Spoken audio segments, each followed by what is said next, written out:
Finally, we come to deleting data, the D in the CRUD acronym. Deleting data can happen one of two ways.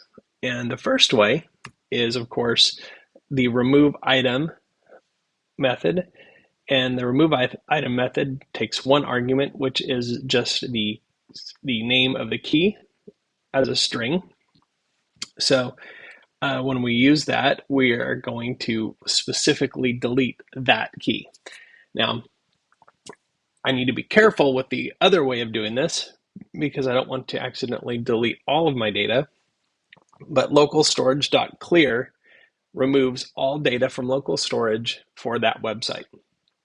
And so that's an easy way to get rid of literally everything. And I can show you both of those in code right now. So we have this same page. We have the local storage name and a city stored. And let's say I want to delete one of those. It's actually quite easy. I'm going to use, again, local storage dot remove item, and I can get rid of city just like that. And as soon as I say that, you can see that city has been removed.